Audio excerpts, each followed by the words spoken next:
रात्री मुंबईहून आम्ही आमच्या कुटुंबासोबत ओंकारेश्वरकडे निघालो।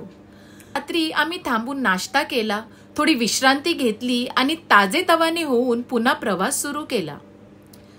सकाळच्या थंड हवेत आम्ही ओंकारेश्वरच्या दिशेने जात होतो। ओंकारेश्वर हे भारतातील 12 ज्योतिर्लिंगांपैकी एक पवित्र स्थळ आहे। असे मानले जाते की इथे भगवान शिव स्वतः प्रकट झाले होते। नर्मदा नदीच्या 2 टोकांवर वसलेल्या या ज्योतिर्लिंगांच्या मंदिराला अनोखी धार्मिक आणि ऐतिहासिक महत्त्वता आहे।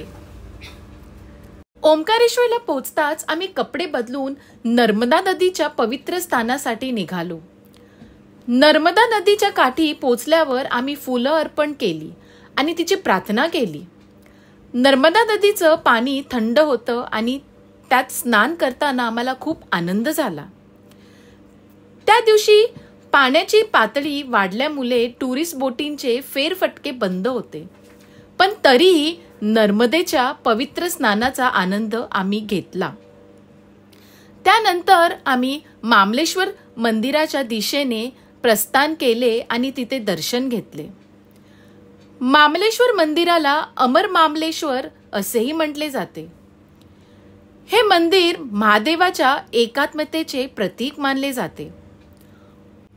ओंकारेश्वर आणि मामलेश्वर याने एकत्र 12 ज्योतिर्लिंग म्हणून ओळखले जाते, कारण एक ज्योतिर्लिंग 2 भागात विभाजित झालेले मानले जाते।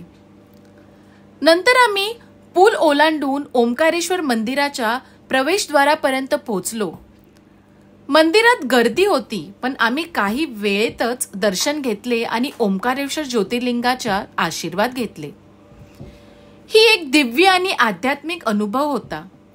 ओंकारेश्वर ज्योतिर्लिंगाला भक्तांच्या मनोकामना पूर्ण करणारा मानले जाते आणि त्याच्या दर्शनाने आत्मिक शांती आणि आनंद मिळतो। दर्शनानंतर आम्ही पूल ओलांडून बाहेर पडण्याच्या दिशेने निघालो। आमची ओंकारेश्वर ज्योतिर्लिंग यात्रा एक अविस्मरणीय अनुभव होता।